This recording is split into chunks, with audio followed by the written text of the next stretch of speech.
Now, the desire to hold businesses accountable and get them to align their operations with the UN goals on sustainable development led to the establishment of the UN Global Impact on July 26 in the year 2000 under the late UN Secretary General Kofi Annan.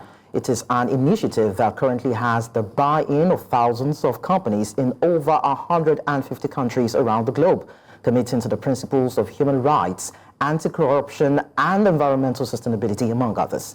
This year marks the 25th anniversary of the UN Global Impact and UN Global Compact. And to help us understand this milestone in driving companies to do business responsibly, we have here in our studios the Chief Communications Director from the UN Global Compact in New York, Dan Thomas, who also leads communication for the Global Africa Business Initiative.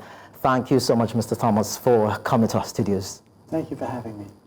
So we understand that the UN Global Impact is an initiative that encourages businesses and organizations to adopt sustainable and social principles, responsible policies. I'd like you to give an insight into these policies and have an understanding of what roles they play. Well, in 2000, Kofi Annan, the Secretary General of the United Nations at the time, and our founder, proposed to the private sector a global compact between companies and the United Nations, recognizing that businesses were really global brands, global companies operating, globally, not just in a national context.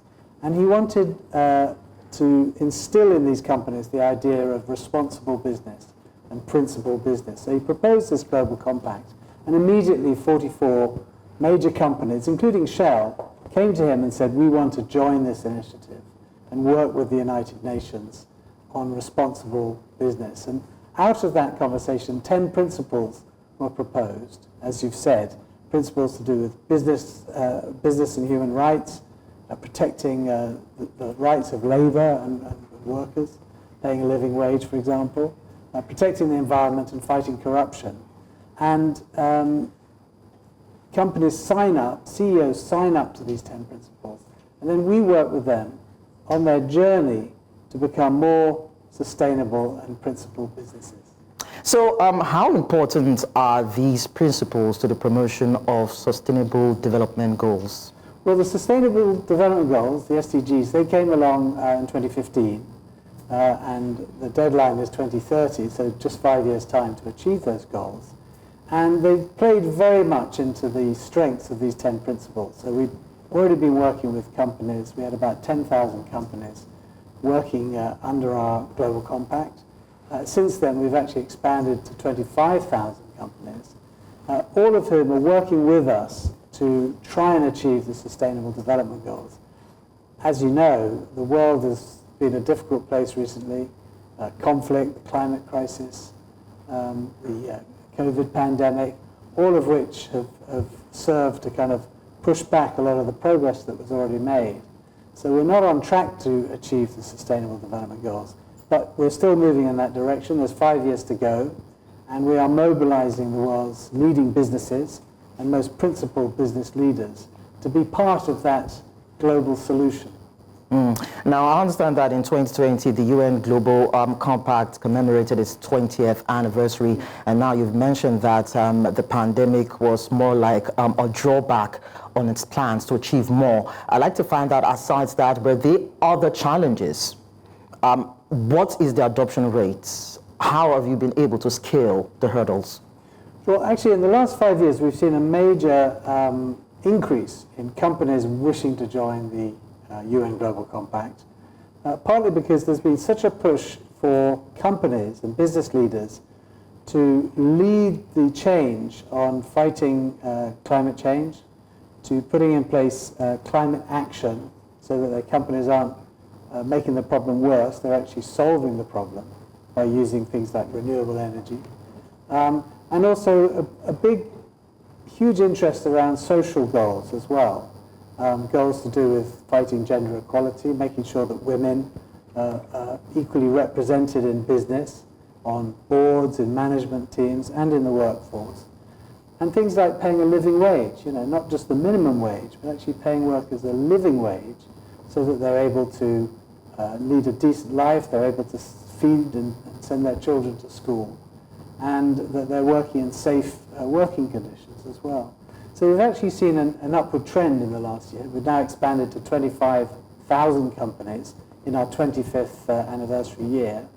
And we're hopeful, despite some of the global challenges that we're facing, that this movement will keep growing, because it's a very needed movement. Climate change is a existential threat to the planet, and the private sector have an enormous role to play in helping the world and governments solve those challenges, reducing emissions, and equally social goals. Companies are major employers of people. They sell us the products that we enjoy buying. They have a lot of packaging which can pollute the planet, or if they use sustainable packaging, can make a difference. So it's really a growing initiative, and there's growing interest.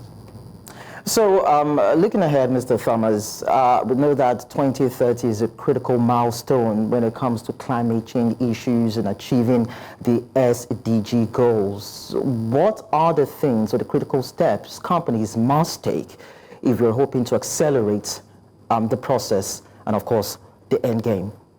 Well, I suppose the end game for the Sustainable Development Goals is 2030. It was a 15-year series agenda, the 2030 agenda, agreed incidentally by 196 governments at the United Nations. So that's why people referred to them as the UN Sustainable Development Goals. But actually, we see them as everybody's Sustainable Development Goals. The climate crisis is really something that has to be addressed. Reducing emissions, increasing use of renewable energy, and investing in renewable energy is obviously something that companies can play a leading role in, together with governments. So in some ways, that is the most pressing challenge for the world and anyone that lives in the world, including business. Now that you've mentioned business, I'd like you to tell us about the Global Africa Business Initiative. What's that about? This is an initiative of the Global Compact. We're coordinating it as part of the UN family. There are other UN agencies involved. But essentially, we're creating a platform for African businesses to really take their rightful place in the heart of the global economy. We're convening governments, business leaders, and civil society to really bring investment into Africa, onto the continent, in order to allow Africa to play its role in driving the global economy. And we're also working with the African diaspora. There's many diaspora very interested in supporting African business, investing in this continent. And so that's a way of bringing them in to lead the charge and to really give Africa a leading role in global development and the global economy. And we know that we have challenges around administration, logistics, agreements, and of course building that ecosystem for growth in Africa. So are you saying that this initiative will be helping indigenous companies in Nigeria to deal with those challenges, to open that vista for foreign involvement and participation? Well, hopefully foreign investment coming in, but really about empowering African businesses to trade with each other across borders, but also outside the country exporting,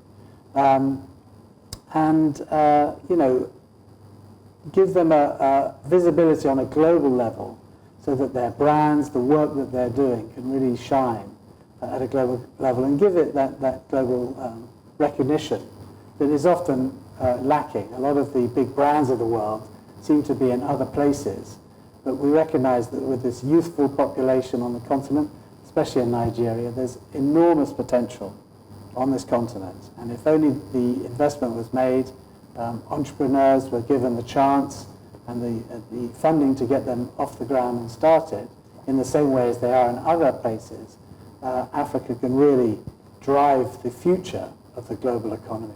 All right, thank you so much, Mr. Dan Thomas, for sharing your thoughts with us, and we wish you all the best. Thank you.